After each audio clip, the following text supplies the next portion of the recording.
Muy buenos días y bienvenidos a todos al seminario, el segundo seminario del módulo 1 de la comunidad de práctica Adaptación en los Andes. Estamos todavía recibiendo a varios participantes que siguen ingresando, pero ya queremos dar inicio a esta segunda sesión que se ve bastante interesante. Voy a compartir mi pantalla para poder dar la presentación a este seminario. Como ustedes saben, tenemos 2 seminarios virtuales por cada módulo. En este caso, estamos trabajando el módulo 1 todavía con el seminario virtual 2 sobre los ecosistemas andinos, sus servicios y estrategias de adaptación al cambio climático. En esta oportunidad no es un seminario tan, digamos, denso de conceptos, es más de experiencias de parte de ustedes mismos. Los participantes de la comunidad se pueden presentar, cada tanto les enviamos, ustedes habrán visto eso, una comunicación para que presenten sus experiencias. Y se han seleccionado en esta oportunidad a 2 experiencias que ahorita les voy a explicar de qué tratan. Entonces, seguimos en el módulo 1, los ecosistemas andinos, sus servicios y estrategias de adaptación. En la siguiente semana empezamos el módulo 2 sobre los impactos, la adaptación, vulnerabilidad y estrategias de adaptación al cambio climático. Y 3, todavía será ya el módulo final sobre salvaguardas, opciones de política y gobernanza inclusiva. Entonces, les reitero, pueden presentar sus experiencias para que en el módulo 4 también pues, ustedes puedan ser los presentadores en el seminario correspondiente. Entonces, estamos terminando el módulo 1. Hoy día vamos a trabajar los temas de interacción de las actividades humanas, ecosistemas andinos y cambio climático, y las estrategias de protección, conservación, restauración y aprovechamiento sostenible en cuanto a recursos hídricos, agroecología y forestería, agroforestería. Este módulo tiene panelistas, especialistas que vienen de varios países y que han tenido la amabilidad de presentarse y van a trabajar también con estas preguntas que usamos en el seminario 1 sobre cómo interactúan las actividades humanas con los ecosistemas andinos, se disturban o impactan los patrones y procesos ecológicos por nosotros, cómo, ¿no? La fragmentación o el tamaño de los espacios verdes y espejos de agua, sea bofedales, ríos, glaciales, afectan su biodiversidad, regeneración y o su habilidad de proveer servicios ecosistémicos, qué estrategias de protección, conservación, restauración, aprovechamiento sostenible que implique la adaptación de los ecosistemas andinos se está proponiendo y si puede mostrar resultados positivos. ¿Están reconstruyendo nuestra relación con la naturaleza? En realidad, esta es la pregunta clave que vamos a plantearles y que le hemos planteado a nuestras expositoras del día de hoy. Y vamos a tener tiempo para diálogo. La vez pasada, como que nos quedamos un poquito cortos, vamos a pedirles que presenten sus preguntas por escrito en el chat, yo las leeré y nuestras panelistas podrán responderlas. Entonces, esta es la agenda del día de hoy. Vamos a tener a Mirela Gallardo Marticorena, que va a presentar la experiencia de adaptación basada en ecosistemas de montaña y cómo escalar estas experiencias. También a Noemí Stadler Kaulich va a presentar su experiencia sobre agroforestería dinámica como una estrategia para la adaptación. Mirela trabaja en Perú, en Noryauyos. Noemí trabaja en Bolivia, en Cochabamba. Y mantenemos la lógica de las preguntas y comentarios en 2 rondas. Y finalmente sí les pediría que no nos abandonen, pongan sus cámaras y tomemos la foto grupal para cerrar este seminario.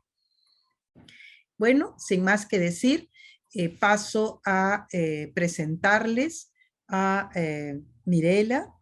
Ella es nuestra primera panelista y que trabaja en el Instituto de Montaña. Es especialista en agua y cambio climático, estudió ingeniería agrícola en la Universidad Nacional Agraria de La Molina, con maestría en ingeniería de recursos de agua y tierra en la Universidad de Karlsruhe en Alemania. Actualmente coordina el proyecto Escalando la adaptación basada en ecosistemas de montaña, que se implementa en la alianza con la UICN y con apoyo de la cooperación alemana. Tiene experiencia en planificación e implementación de proyectos de desarrollo rural en diversas localidades a nivel nacional, articulados a los convenios internacionales de diversidad biológica y cambio climático y en docencia universitaria. Entre la temática desarrollada están la cogestión de áreas naturales protegidas, el diseño e implementación de proyectos de irrigación y caminos en zonas rurales. También tiene y ha desarrollado estudios hidrológicos y de ordenamiento territorial. Mirela, por favor, si puedes compartir pantalla para dar inicio a la presentación de tu experiencia. Muchísimas gracias. Gracias a ti, Liliana, por la presentación, por la introducción, y a todos los presentes por estar aquí y por escucharnos. Aquí tengo un problema para poner pantalla completa. A ver si hago, mejor lo hago de otra manera. No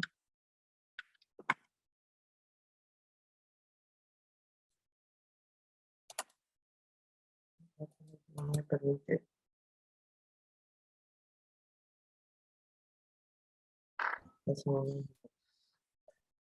Tienes que apretar el icono de la derecha abajo, justo al costado de la rayita. Claro, el tema es que acá hay una barrita que no me permite verla, pero ahí está, el amor. Aquí. Ya está, Entonces, muy bien. Mejor, ¿no? Bien, entonces, presentarles, ¿no? Esta experiencia que es de adaptación basada en ecosistemas de montaña como una de las estrategias de adaptación que vamos a trabajar en esta comunidad de práctica, ¿no? Como bien dice Liliana, la experiencia la hemos trabajado con el Instituto de Montaña en 4 comunidades de la Reserva Paisajística Noriao-Yoscocha, que es un área protegida que tiene una categoría que permite el uso, ¿no? Es más, es de propiedad muchas veces de las personas, las comunidades que conforman la reserva. Entonces, la experiencia actual es la del proyecto Escalando, la adaptación basada en ecosistemas de montaña, construyendo evidencia, replicando el éxito e informando políticas. Es el nombre del proyecto, que está siendo implementado en alianza entre la Unión Internacional para la Conservación de la Naturaleza y el Instituto de Montaña, con el apoyo de la Iniciativa Global del Clima de la cooperación alemana. Este proyecto construye sobre un proyecto anterior que se llamó el Programa Emblemático Adaptación Basada en Ecosistemas de Montaña, que fue implementado por el Programa de Naciones Unidas para el Medio Ambiente, el Programa de Naciones Unidas para el Desarrollo y la UICN, y en este marco entramos nosotros también como socios a hacer la parte de implementación en las comunidades. Y este programa se llevó a cabo, fue el primero que se trabajó después de que en la COP se acuñe este concepto de la adaptación basada en ecosistemas, y se propuso para estos 3 primeros países a nivel global, el Perú, Uganda y Nepal, son los que están en marroncito como países emblemáticos, y este segundo proyecto de Escalando ya tiene países de expansión, ¿no? Donde estamos llevando las experiencias desarrolladas en los primeros países, que son Colombia, Kenia y Bután. En Perú, los socios son el Ministerio del Ambiente, el Servicio de Áreas Protegidas, el Ministerio de Agricultura, los gobiernos regionales de Lima y Junín, que es la zona donde se ubican las comunidades de trabajo. Quisiera empezar quizás por el concepto, ¿no? ¿Qué significa la adaptación basada en ecosistemas? Y como les decía, esto se acuña, no fue en la COP, sino en la Conferencia de Biodiversidad el año 2009. Digamos, describe como el uso de la biodiversidad y de los servicios ecosistémicos, ¿no?, para ayudar a las personas a adaptarse a los efectos adversos del cambio climático como parte de una estrategia mayor, ¿sí? Y acá quisiera resaltar varias cosas, ¿no? Primero, usar la biodiversidad y los servicios ecosistémicos, ¿sí?, con un foco en las personas, que ayude a las personas, aquí hay un problema con el subrayado,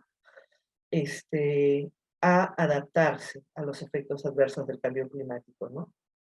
Entonces, no estamos hablando de cuidar la biodiversidad por especies animales clave, como pueden ser el gato andino u otro, sino más bien con un foco en las personas, ¿sí? Eh, Como parte de una estrategia mayor, porque las personas, las comunidades, las áreas protegidas se encuentran en territorios que tienen planes de desarrollo, planes de acción al cambio climático, entre otros. Entonces, enmarcado en los instrumentos políticos y de gestión de los territorios seleccionados. Nosotros estamos trabajando, partimos de una evaluación del riesgo climático, ¿no? Porque justamente una estrategia de adaptación tiene que evaluar o tiene que guiarse, orientarse por lo que es el riesgo climático, ¿no? ¿Cuáles son, no?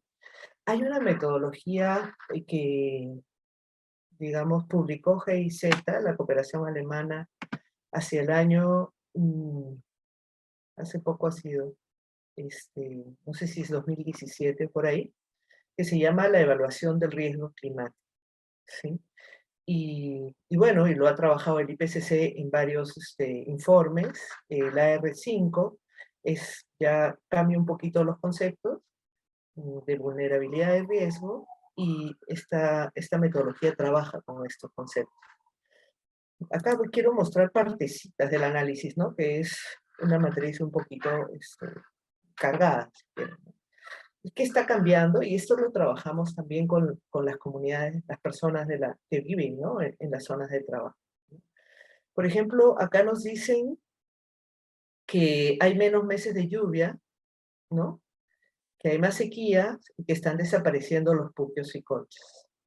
La gente necesita hacer recorridos más largos para obtener agua, los animales se deshidratan, y así un conjunto de consecuencias que tienen factores climáticos. Estos son los peligros climáticos, son después vienen digamos, los impactos en el ambiente, y hay un conjunto de factores de sensibilidad y vulnerabilidad que determinan estos impactos, ¿no?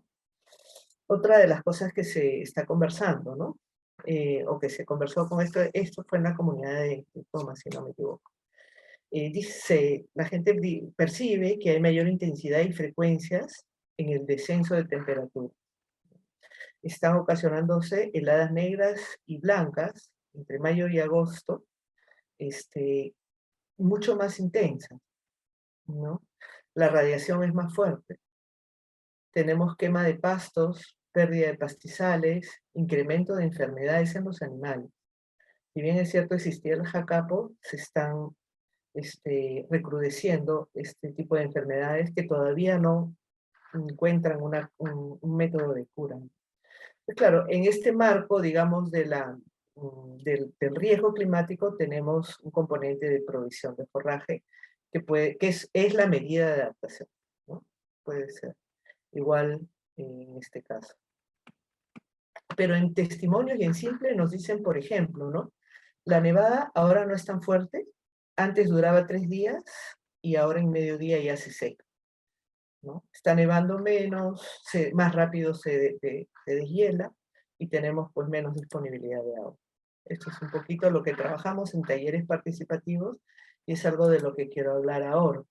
Porque el trabajo que se hace tiene un conjunto de etapas de trabajo.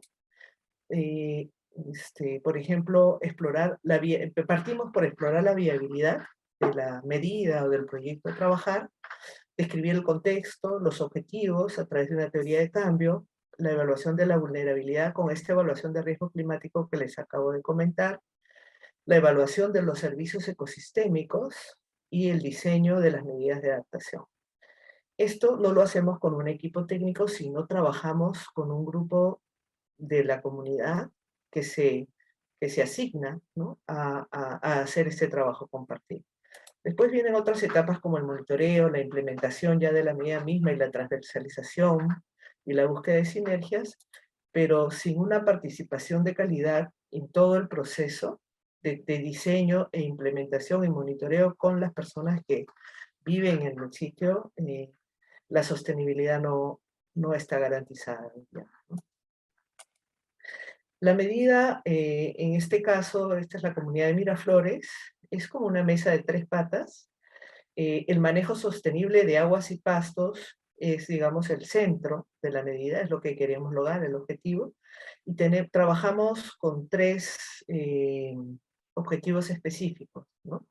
Fortalecimiento institucional y de la organización comunal, el fortalecimiento de capacidades locales y del conocimiento local también, y lo que es la infraestructura verde y gris.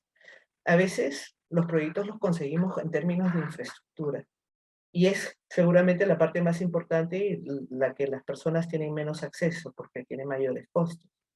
Pero si no se trabajan las otras patas, también estamos tal vez no asegurando o no trabajando la sostenibilidad futura, ¿no? La infraestructura en este caso consistió en la rehabilitación de infraestructura y tecnologías ancestrales y modernas para la ampliación y conservación de humedales y la gestión comunal de praderas nativas, ¿no? Son zonas altas, ya por el número de diapositivas he sacado algunos mapas, pero son zonas que están sobre los 3.600 metros sobre el nivel del mar. El tema del fortalecimiento de la organización se trabajó elaborando participativamente este plan de manejo de pastos y aguas a nivel comunal, ¿no? Y creo que fue el esfuerzo más grande convocar a las personas, propiciar el diálogo, pensar conjuntamente en el futuro, lo que después da, digamos, las pautas para que esto continúe, ¿no? Y lo último fue los conocimientos, digamos, de prácticas del manejo de pastos y agua. Y acá nuevamente trabajamos desde el conocimiento local que existe y es muy rico, y con el apoyo y el aporte de profesionales formados en la universidad. Entonces, esto es para nosotros una medida de adaptación. No es solamente la revegetación de praderas, ¿no?, sino hay un conjunto de aspectos o componentes que es necesario trabajar. Esto, por ejemplo, en Miraflores es la parte de la infraestructura. Había una zona de pastos que no tenía agua. Aquí hay unas represas ancestrales que tenían un canal ya, que desaparecía por aquí.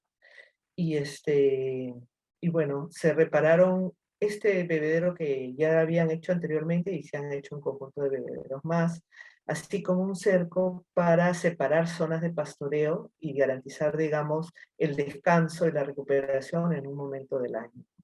Este trabajo se hizo para 165 hectáreas, ahí está la foto, y es una zona, una intervención limitada, ¿no es cierto? No es muy grande.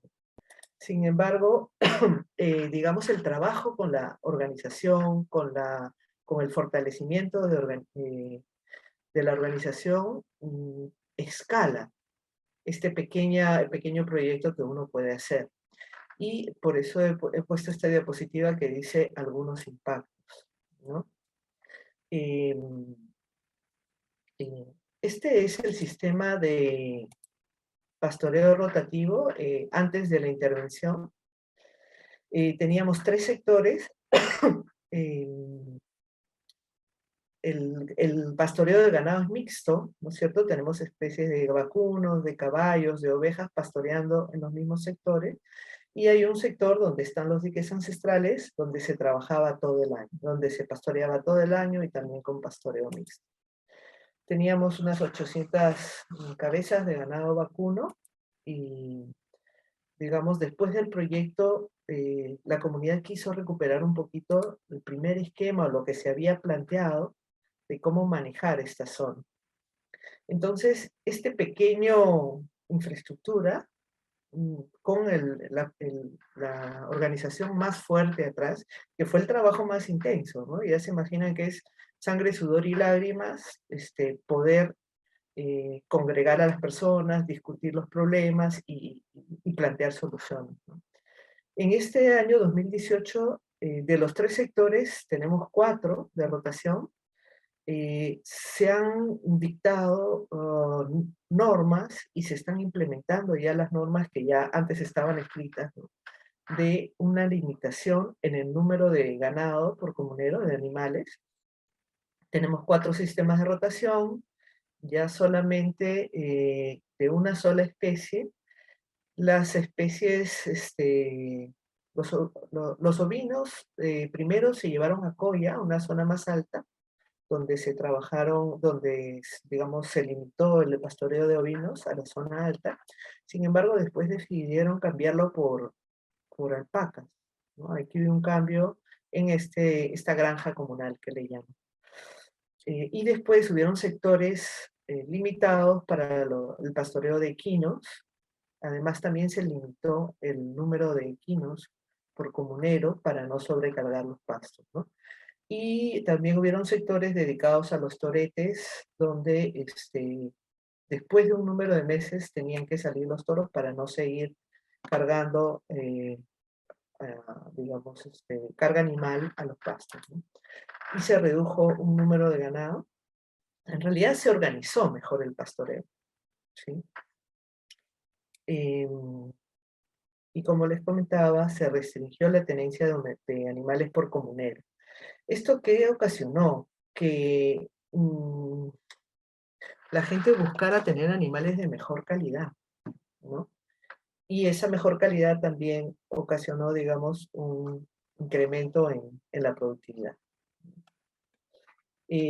Esta imagen es una de las siguientes que les traigo, y marca aquí en verde claro la zona que les he mostrado de los diques, los canales, la zona de pastoreo. Aquí está el cerco, digamos, determinando, limitando, ¿no? Un área de pastoreo para unos meses del año y otra área de pastoreo para otros.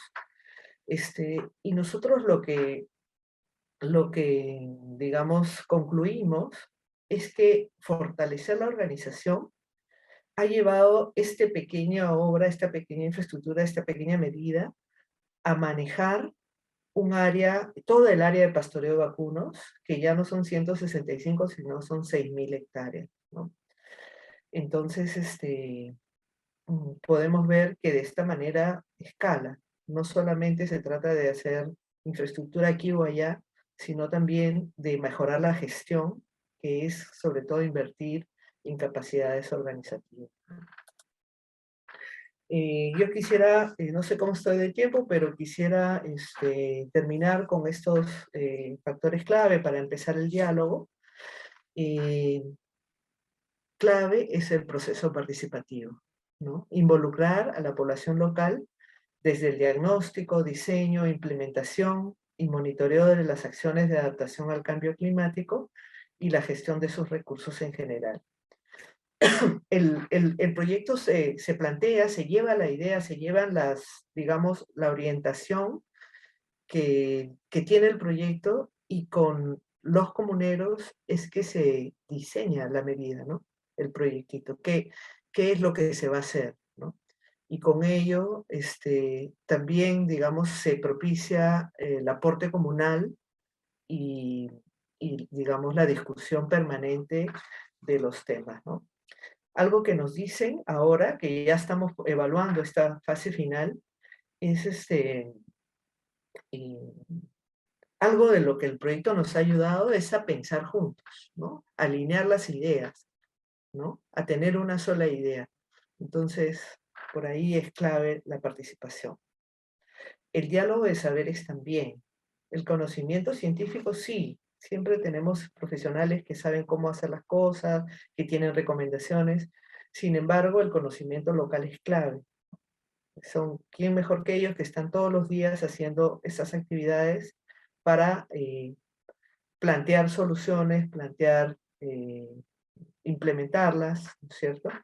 Y difundirlas, convencerse ellos mismos. Tienen ellos espacios de asamblea continuada, le llaman, de 3 días donde discuten muchos de los problemas comunales. El proceso de construcción de confianza también es clave. No es fácil entrar a una comunidad y eso es un poco lo malo de los problemas, de los proyectos y programas de nivel nacional, ¿no? Claro, se guían por metas, necesitan 40.000 hectáreas de pastos cultivados y tienes que, como sea, las comunidades, buscar los sitios donde sembrar, ¿no? Pero no trabajas esta relación, ¿no? Que es fundamental también para el crecimiento de las comunidades. También es altamente costoso, lógicamente, porque es mucha inversión de tiempo, ¿no? Y después, bueno, esto fue co-implementado con el equipo de la Reserva Paisajística Noriao y Oscocha. Termina el proyecto y son ellos los que se quedan. Es una institución mucho más permanente y sostenible, digamos, en el tiempo que los proyectos, ¿no? Y contar con el respaldo de las autoridades municipales y comunales. Yo la verdad no veo bien Muchas las cámaras. gracias, Mirela. De nada. Ya Sí, disculpa, estamos. no puedo ver tu cámara, disculpa.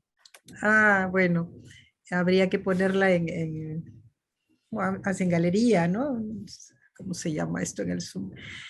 Para que puedas ver, pero sí, un par de minutitos, pero está muy interesante lo que has compartido y no quiero perder más tiempo y quiero invitar a Noemí Statler, por favor, para que procedas a compartir tu pantalla mientras te voy presentando. Noemí es ingeniera en economía agrícola internacional y tiene un doctorado en pedagogía. Es autora del libro Agroforestería Dinámica, Suelo Fértil, Ambiente Sano, Cosecha Abundante, ¿no? Que la ha publicado en el 2021. Trabajó muchos años en la cooperación para el desarrollo y desde el 99 está investigando en Molles Nejita, espero haberlo dicho bien, Molles Nejita, que está ubicada es un instituto de agroforestería andina, un predio de 23 hectáreas en el Valle Seco de Cochabamba, Bolivia. La aplicación de la agroforestería, combinando cultivos, frutales y ganado con especies leñosas, es una contribución, nos dice Noemí, a la restauración del suelo, la protección del clima, la seguridad alimentaria, la biodiversidad y el buen vivir, esta cosmovisión andina para las futuras generaciones. En Molles Nejita, hasta 15 estudiantes a la vez son acompañados en sus prácticas o investigaciones aplicadas y los resultados de sus investigaciones se difunden a través de seminarios, congresos, a comunidades, ONGs, autoridades y particulares interesados.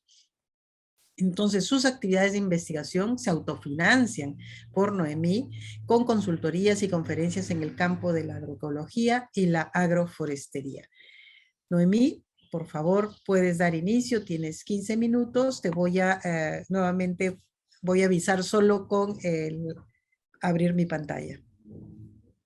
Procede. Muchas gracias, Liliana, muchas gracias y bienvenidos todos, me alegro mucho de que haya tanto interés.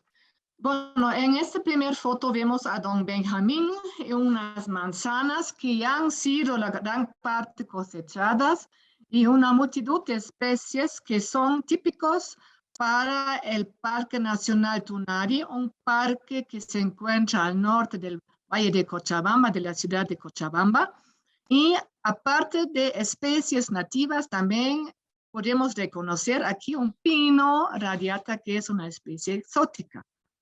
Entonces, aquí en el mismo Parque Nacional Tunari, donde hay especies que son que solamente existen en esta región, alrededor del Pico Tunari, por ejemplo, el pájaro Puspisa garlepi. Entonces, está pasando lo siguiente. A través de la agroforestería se están difundiendo y restaurando y reforestando con especies nativas. A través de algunas especies exóticas que pueden ofrecer beneficios a nivel de suelo, a nivel de repelente contra plagas o otras factores negativos para la producción de manzana. Se está Disculpa, buscando un disculpa, Noemí. consorcio. ¿Estás Sí, pasando tus slides? Porque nos hemos quedado en la pantalla de inicio. sí, estoy con don Benjamín y las manzanas. Ah, ya, perfecto. Por si acaso estaba dudando. Disculpa, continúa. Sí, entonces aquí a través de la producción y la utilización de los terrenos dentro del parque y la reforestación con especies del lugar y también algunas exóticas más la manzana, se está reforestando el parque Tunari, que está en la mayor parte deforestado, y está dando todavía beneficio a los integrantes de este grupo que producen manzanas. Ahora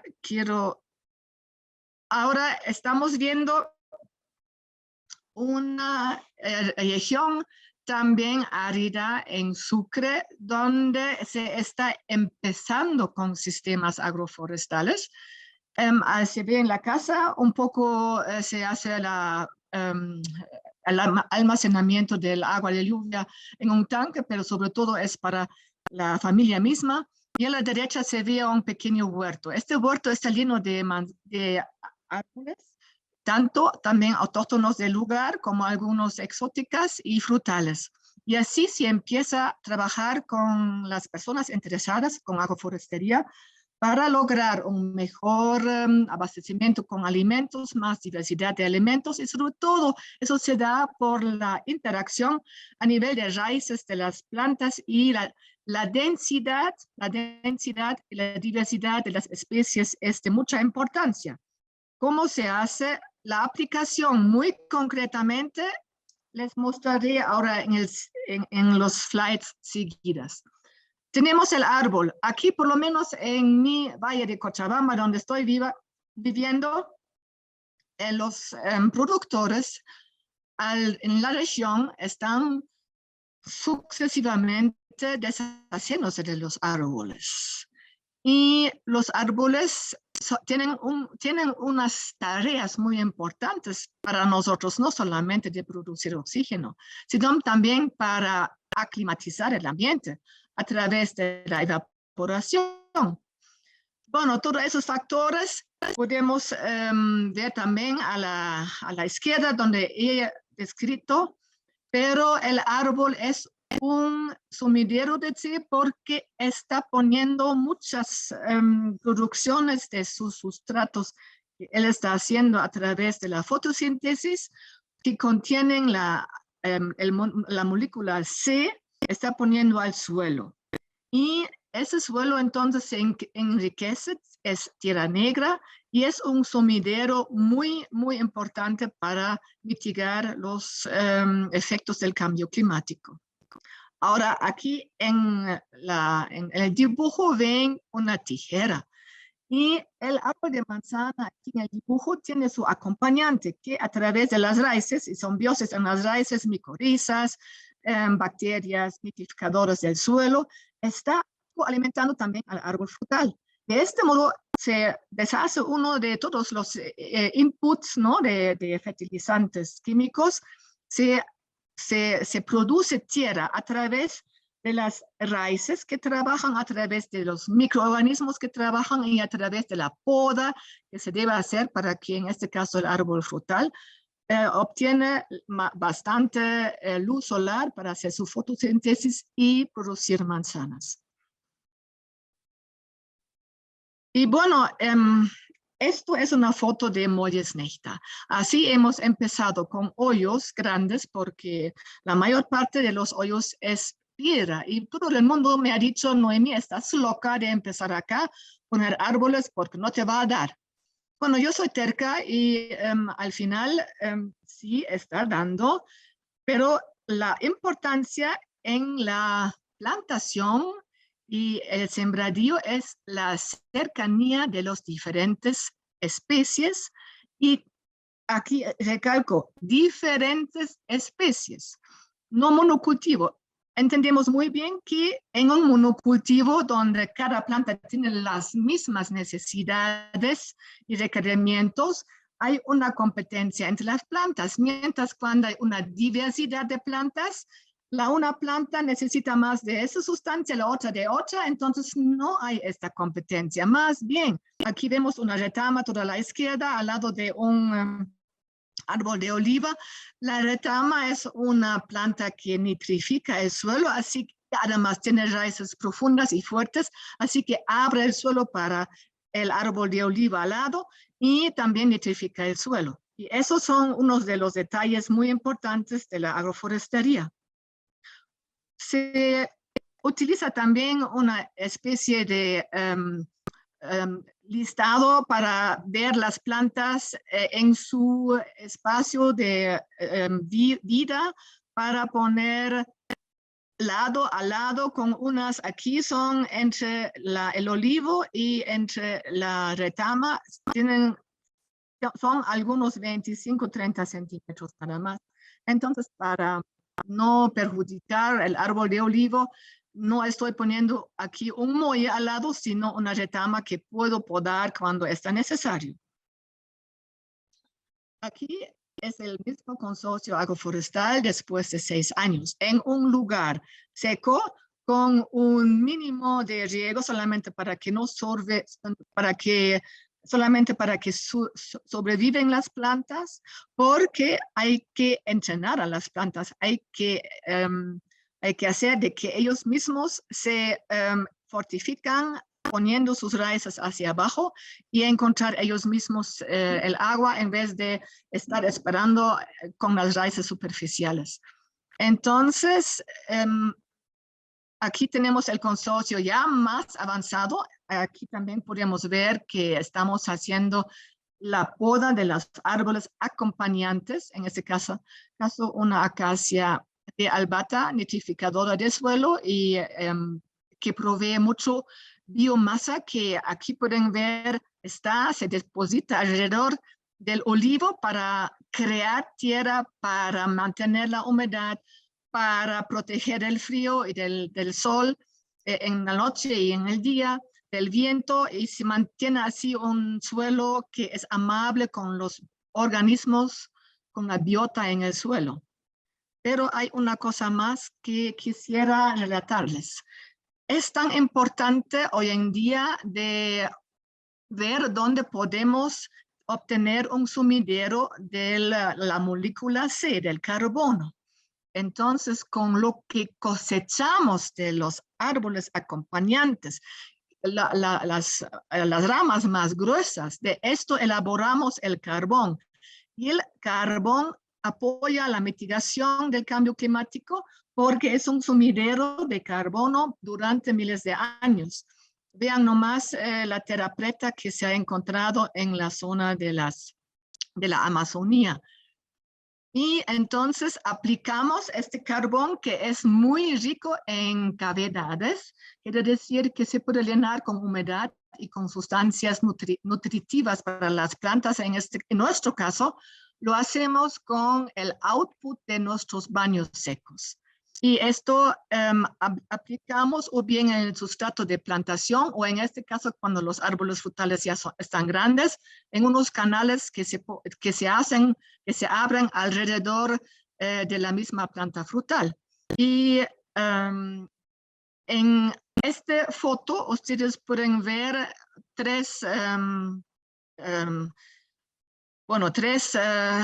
indicadores que el grupo 0 no lleva en el sustrato de plantación nada de carbono. En el grupo 1 es la mitad y en el grupo 2 es el doble del grupo 1. Y más carbono en el suelo, más retención o almacenamiento de humedad hay. Y eso es tan importante ahora que los periodos de sequía se alargan. Y también que cuando hay una precipitación, esta es más fuerte, entonces el suelo no puede chupar muy bien, mientras que cuando tiene el carbono con sus cavidades y todo, está capaz de chuparse todo y después poco a poco dejar para la planta. Entonces, Mollesnechta antes y después, con unos años de diferencia, ustedes pueden ver que la aplicación de la agroforestería es una práctica que permite la adaptación al cambio climático, permite producir y restaurar el ecosistema local. Muchas gracias. Muchas gracias a ti, Noemí, puntualísima. Estamos entonces en el momento preciso para que podamos formular las preguntas. Espero que estés atenta, Mirela, para también responder a las preguntas que se planteen.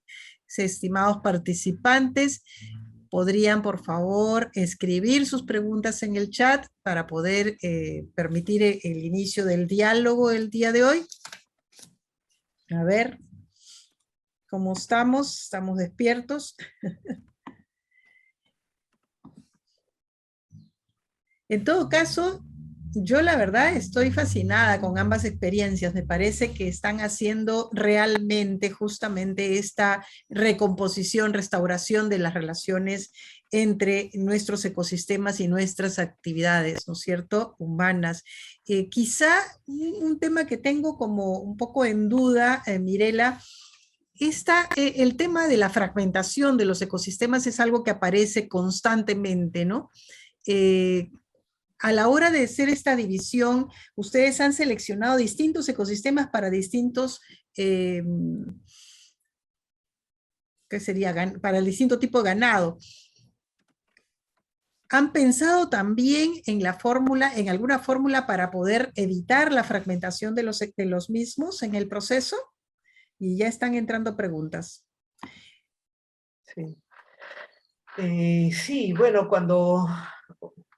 sí se me escucha, ¿no? Cuando tenemos un uso muy agresivo, mucha carga animal en el suelo, pues empiezan los problemas de fragmentación.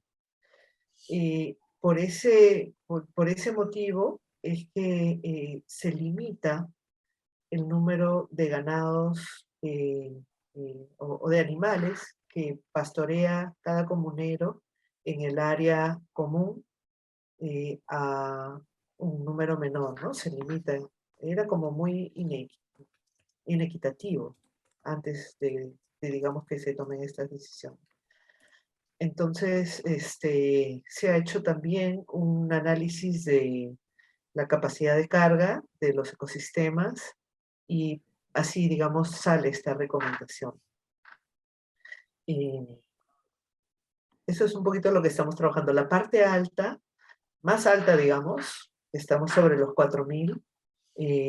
Se tienen también pastizales, bofedales, césped de cuna. Sin embargo,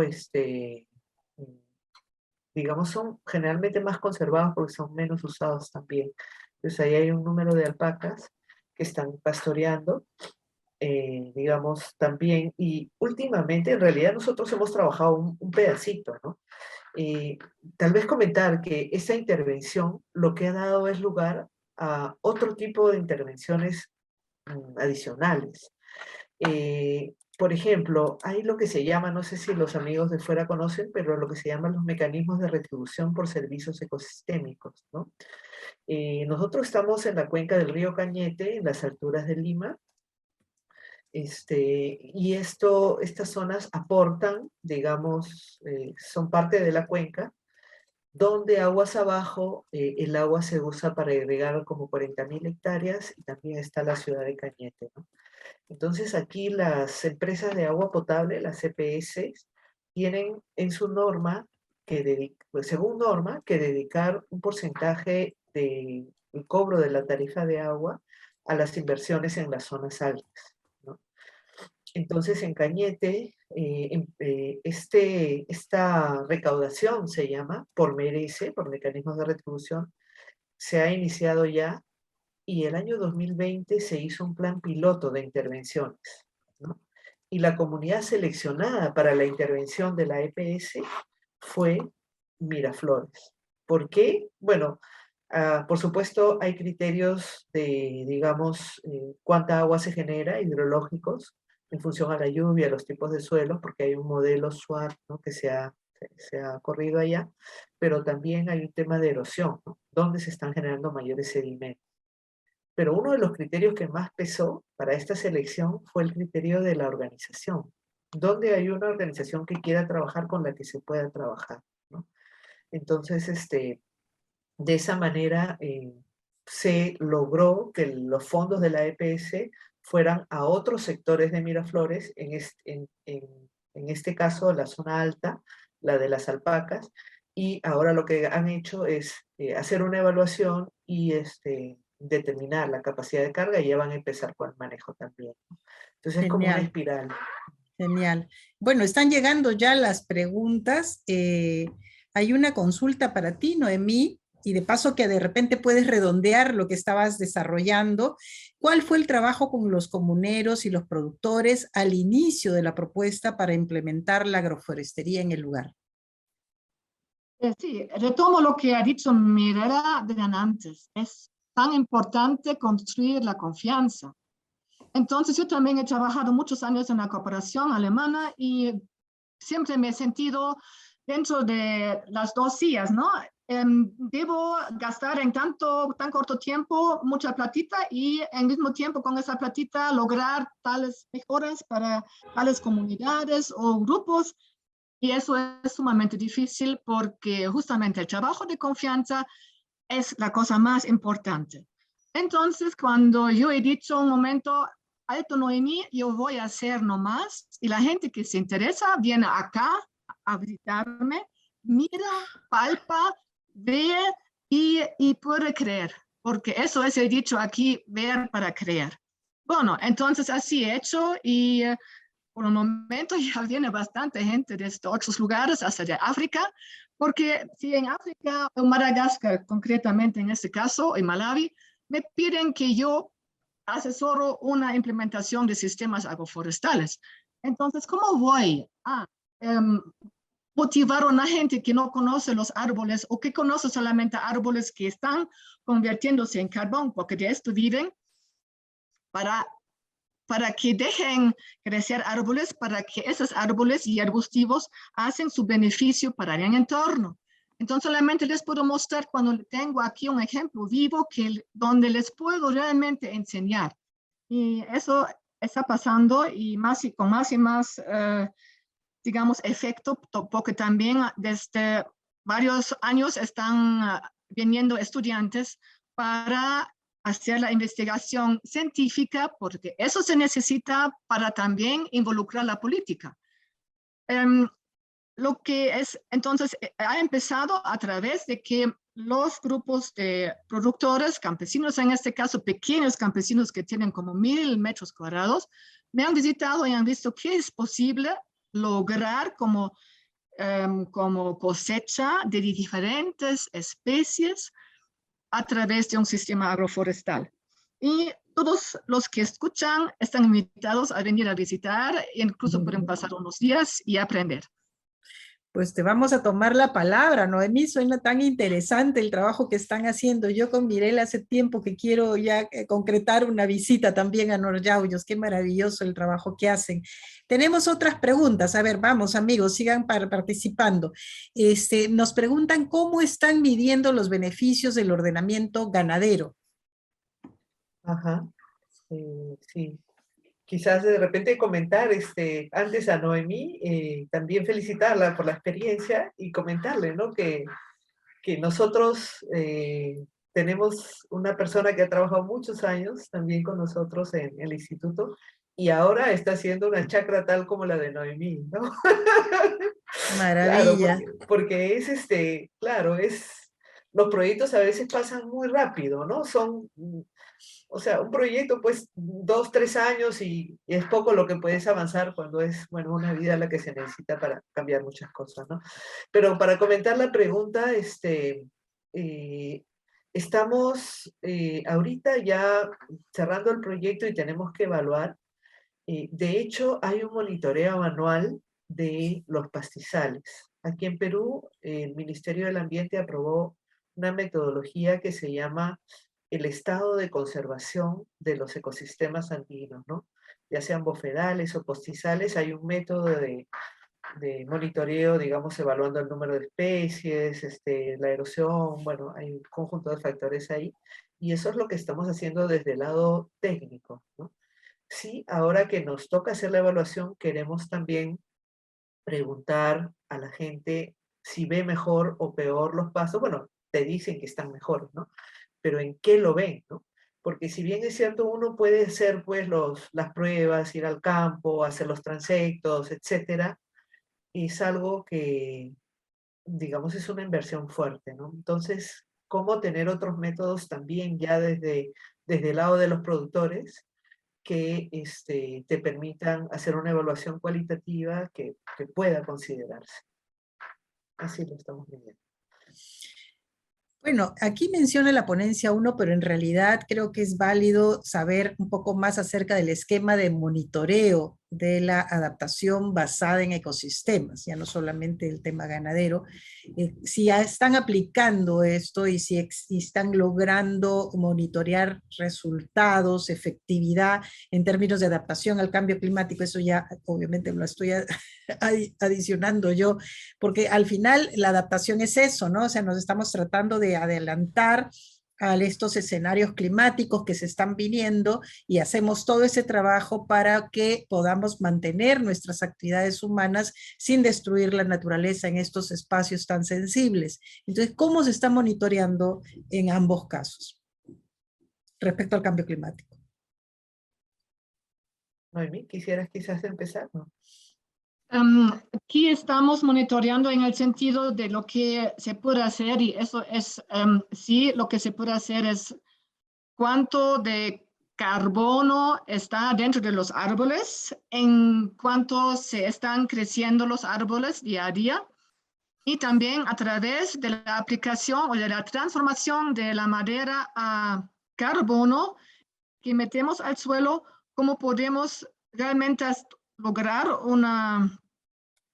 un sumidero de carbono a largo plazo, y eso se puede medir y indicar. Ya ha empezado una estudiante de hacer este estudio, pero todavía su trabajo de maestría no se ha publicado. Así que es muy fácil también en el sentido de que se estima de que cuando una madera seca pesa 1 kilo, entonces la mitad de este kilo, que quiere decir 500 gramos, más o menos, según la madera, es carbono, son átomos de carbono, y esto a través de meterlo al suelo ya tenemos menos carbono en la atmósfera. Pero, digamos, hay diferentes, ¿cómo se puede decir? Hay diferentes temas a investigar. No todos los temas son realmente así para, digamos, en los mismos cálculos, porque nosotros aquí estamos trabajando de este modo de que el vecino del oeste y del este y los pequeños productores en la ladera pueden venir, ver, aprender y pueden imitar. Por ejemplo, estamos actualmente también haciendo o elaborando un compost que enfoca los hongos del suelo, que hasta el momento el compost que utilizamos enfoca las bacterias, pero los hongos en el suelo son de mucha importancia. Recién se está estudiando esto. Entonces, tratamos de la descripción, cómo se elabora el compost que enfoca los hongos, cómo podríamos facilitar esto para que con un saquillo nada más y un palo, el vecino de al lado puede imitar esto con la hojarasca que obtiene de los árboles. Bueno, siempre los árboles. Esto es el fondo de donde partimos, porque sin árboles no podemos hacer agroforestería. Gracias. Mirela. Gracias, Lili. Bueno, nosotros estamos usando una metodología que trabajó el IIED y la UICN. Ahorita voy a buscar el link y lo puedo pasar ahí en el chat, que es una metodología para evaluar la efectividad de la adaptación basada en ecosistemas, ¿no? Que trabaja en 4 ejes, si no me equivoco, o en 3 ejes.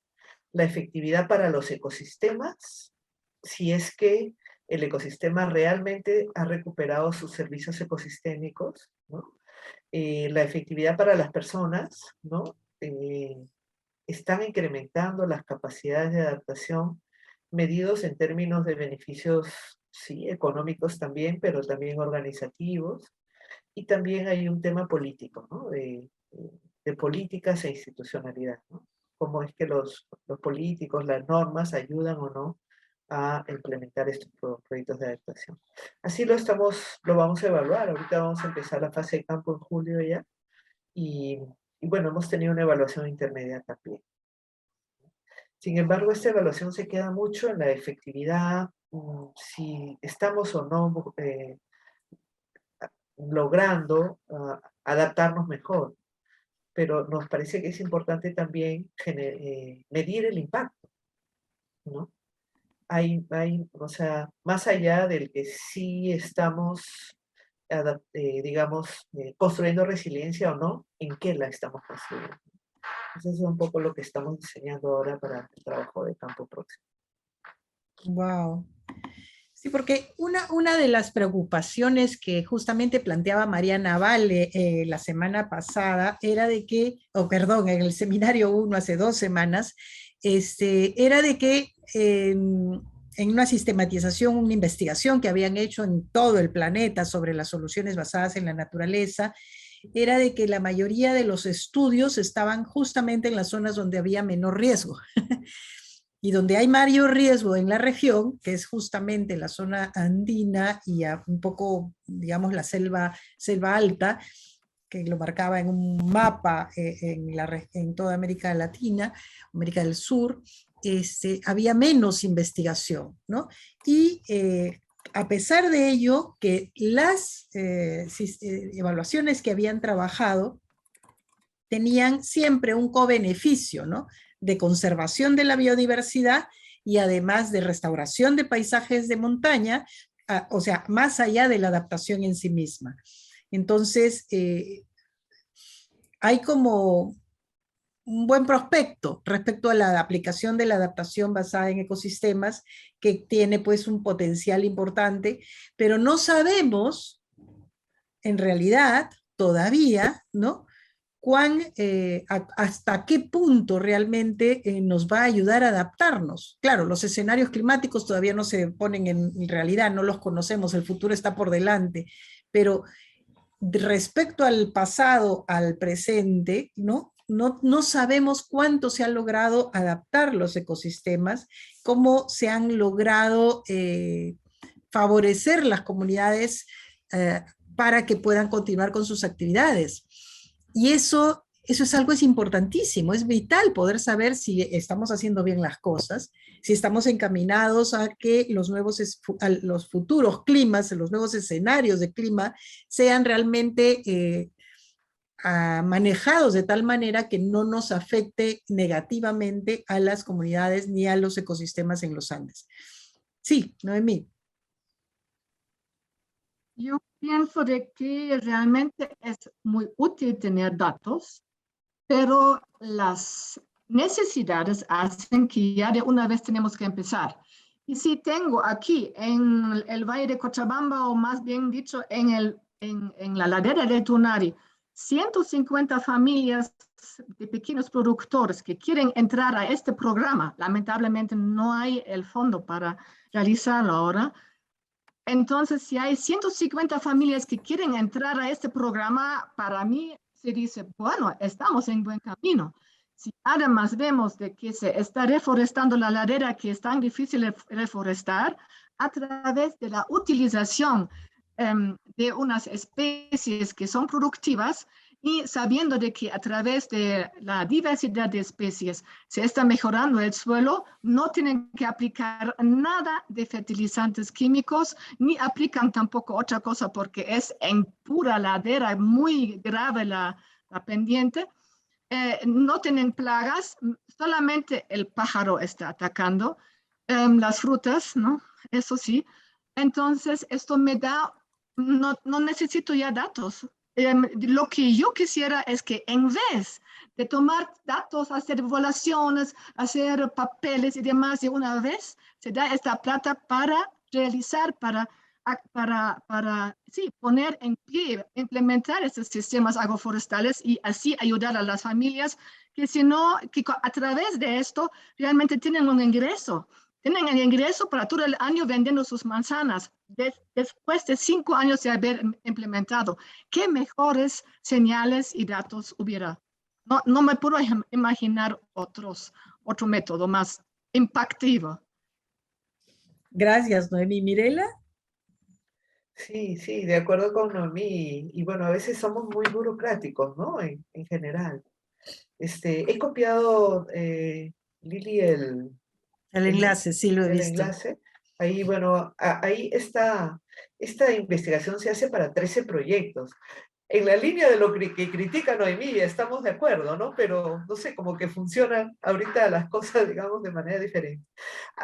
Hacen una evaluación para 13 lugares a nivel mundial. Uno de ellos el Perú, en el año 2017, y de repente eso puede aportar, pues, ¿no? Al trabajo. Pero, sí, Claro, lo que pasa es que cuando uno es científico, ¿no es cierto? Y estás sistematizando lo que la ciencia te dice y estás trabajando para generar evidencia, para que los decisores de política puedan tomar decisiones lo más acertadas posibles, claro, cuando se escucha la ciencia y no otros intereses.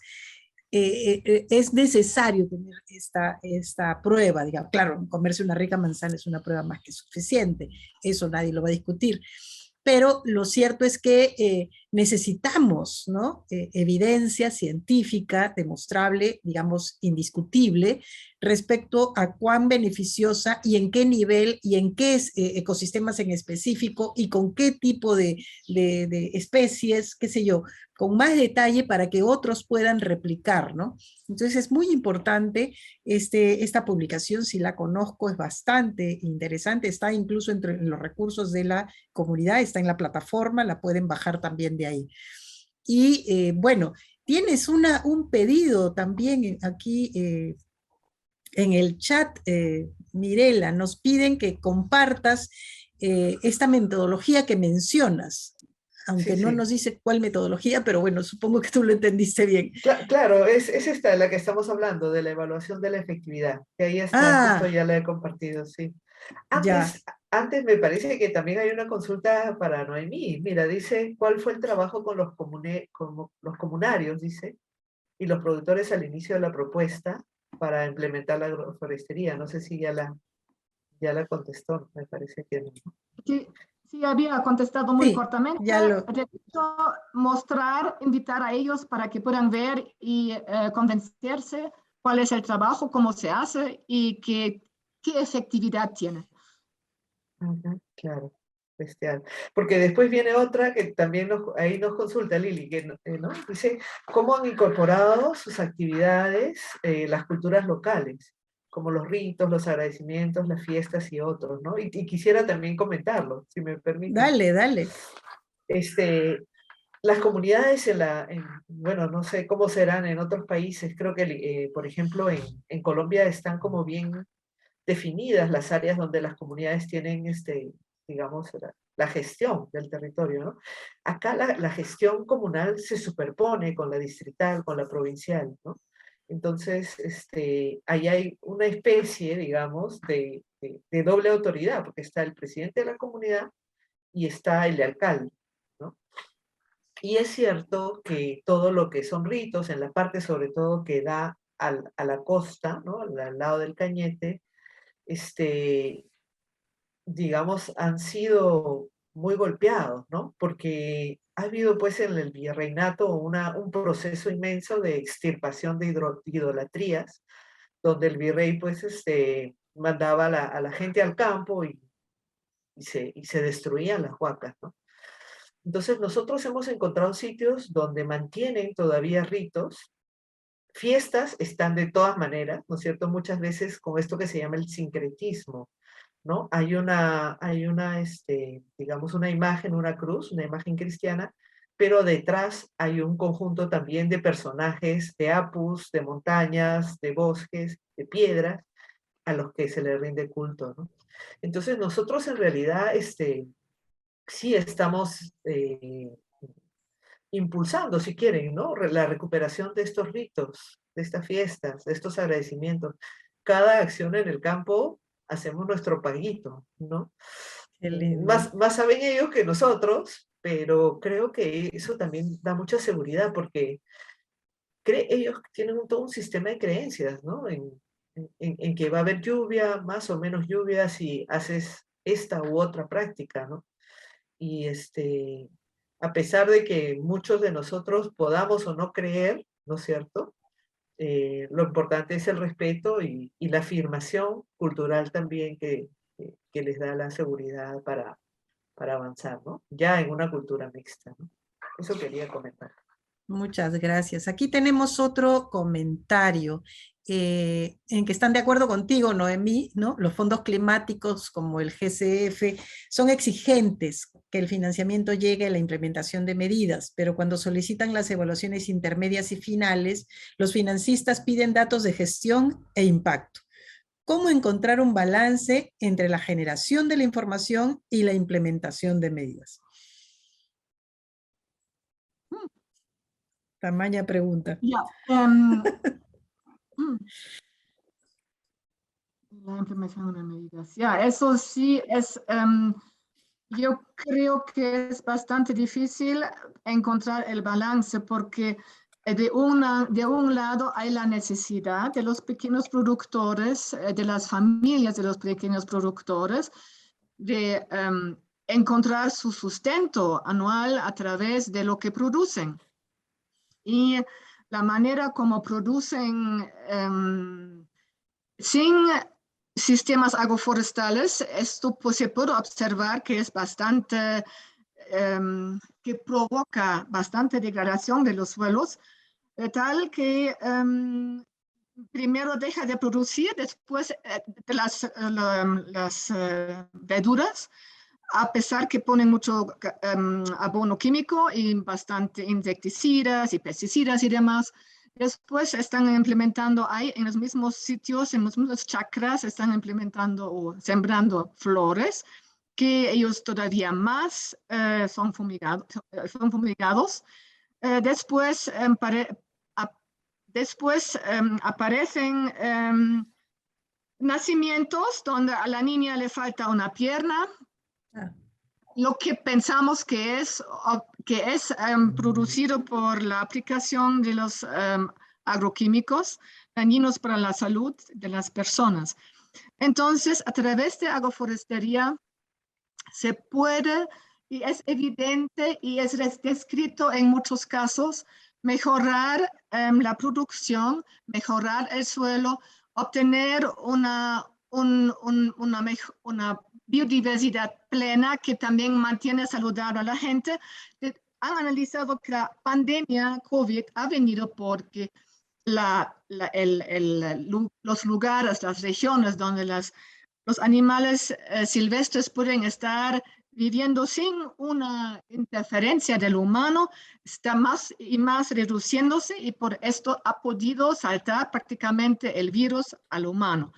Entonces, a través de una biodiversidad que permite al mismo tiempo producir, que es tantas veces descrito y que hay tanta evidencia. Ya yo miro un poquito a esto de que aquí, como digo, la evidencia es, o lo que pasa es, hay 150 familias, incluso deben ser ahora más, que están creyendo en ya este programa. No es mucho, son 500 euros por parcela de entre 500 hasta 1000 metros cuadrados. Aquí un árbol de manzana injertado, y pues soy muy concreta, pero como ejemplo, ¿no? Vale 3 euros. Perdón, no puedo yo cambiarlo ahora al peruano, al sol peruano. Está bien, está bien. Ahí vemos de varios países acá. Sí, en Trujillo estuve justamente también trabajando en febrero de este año.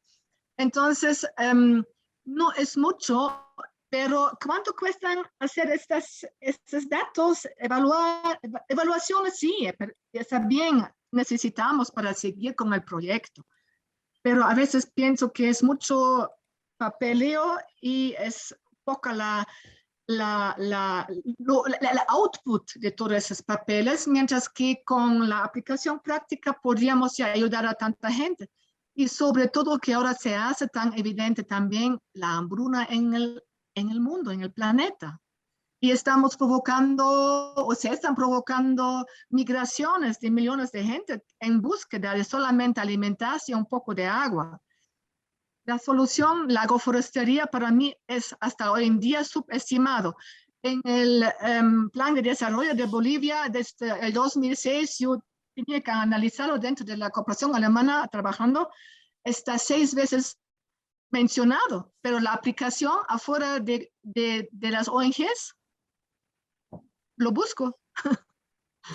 Justamente uno de los comentarios aquí de Edith Cifuentes es que requerimos que se documenten para que se replique y seguro en algunos casos incluso se agregue nueva experiencia, ¿no? Evidentemente es completamente distinto trabajar con fondos de cooperación de la USN, ¿no es cierto?, de la cooperación europea y Suiza o quien sea, versus una experiencia autofinanciada que está, digamos, luchando desde la chacra propia, incluso, ¿no?, con toda su dedicación y compromiso y con el apoyo de estudiantes que sistemáticamente están visitando, ¿no? Son 2 niveles de experiencias que tenemos acá y que por supuesto tienen otro tipo de demandas y otro tipo de retos que enfrentar, ¿no? Pero una es sostenida, se mantiene más allá del proyecto, y la otra nos dice muchas cosas, se sistematiza y de repente se cierra y después ya no. Entonces, efectivamente, ¿dónde está el balance? ¿No? Yo creo que hemos tenido una sesión que nos permite mostrar las potencialidades, pero también las limitaciones de todas estas experiencias y por dónde podemos empezar. Claro, si todos estuviéramos invirtiendo en este tipo de proyectos, o quizá hubiera una política de Estado en cada país que invirtiera y apoyara este tipo de proyectos, ya otra sería la historia, ¿no? Ya otra sería la lógica. Y por eso es tan importante demostrar los beneficios y la efectividad de lo que hacemos para que confiados los políticos puedan invertir también no solo de la cooperación internacional, sino de nuestros presupuestos estatales en proyectos de esta naturaleza y se puedan realmente masificar y sean lo normal, que sea así como normalmente se haga, ¿no? Yo la verdad estoy feliz con la sesión, no sé ustedes si quieren dar unas palabras finales para hacer ya el cierre y tomarnos la fotito final, por favor no se vayan para que pongan sus cámaras todos y nos tomemos la fotito final. A ver, últimas palabras así cortitas. De repente, Mirela. ¿ya? Si me permiten, Sí. sí, la sostenibilidad, claro, es un proyecto que entra, nosotros en realidad tratamos de quedarnos en las zonas lo más posible, ¿no? Uno y otro proyecto, no solo en una comunidad, sino en las aledañas, y la sostenibilidad la da, pues, la institución estatal, en este caso, la Reserva Paisajística, ¿no? Diario Soscocha, donde intentamos, digamos, insertar las políticas y los métodos que se trabajan, ¿no? Pero sí, de acuerdo también, y aprovecho esta última pregunta del balance para comentar que a pesar de que los proyectos de inversión pública se concentran mucho en la implementación de medidas que a veces uno ni sabe dónde están, como decía Noemi, es poca la información que generan, ¿no? O sea, no sé, hay un Solo micrófono, abrir por favor. cámaras, por favor, no micros para poder cerrar. Perfecto. Entonces eso, ¿no? Cómo también buscar que se genere información de sustento, ¿no? De monitoreo, de evidencia sobre el impacto de las medidas, de los programas públicos que todavía tanto nosotros en Perú, Programash invirtió muchísimo dinero en forestaciones, qué sé yo, medidas de infraestructura natural para mejorar la captación de agua, etcétera, y no hay un sustento de qué es lo que se ganó. Entonces, por supuesto, el Ministerio de Claro, Economía no quiere no seguir dio, invirtiendo, no claro, quiere, porque entonces, bueno, porque hemos gastado tanta plata, ¿no? Entonces, al contrario, sí. en ese medio vivimos y hay que buscar un Hay poquito que del generar balance, los ¿no? argumentos y la evidencia para convencer a los que manejan los recursos. Pero bueno, a ver, Noemí, últimas minutos. Yo también Yo también pienso que la sostenibilidad se da en la agroforestería, donde se produce y al mismo tiempo también se conserva la biodiversidad y el agua para la gente que vive abajo y todo esto. Se da también a través de un precio que es justo para el productor.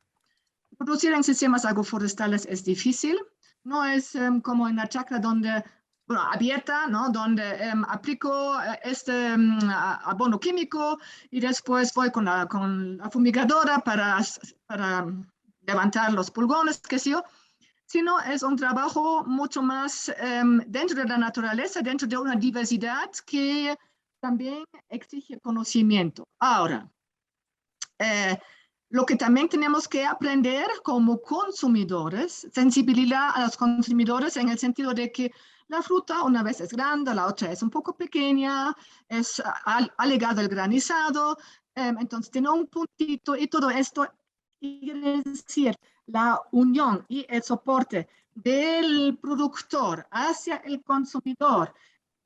Yo le veo por un momento interrumpido. Y eso tiene que venir una vez más con la unión de esas dos partes. Y se puede también hacer a través de la agroforestería, porque la agroforestería permite a las personas de la ciudad venir al campo y no ver así chacras peladas, sino estar bajo árboles y los árboles emiten sustancias que aumentan la autodefensa de la salud de las personas. Entonces, hay las visitas, hay el intercambio, yo te compro directamente sin ir a la tienda, yo sé dónde estás produciendo y el productor está, digamos, orgulloso de haber producido las manzanas en este caso.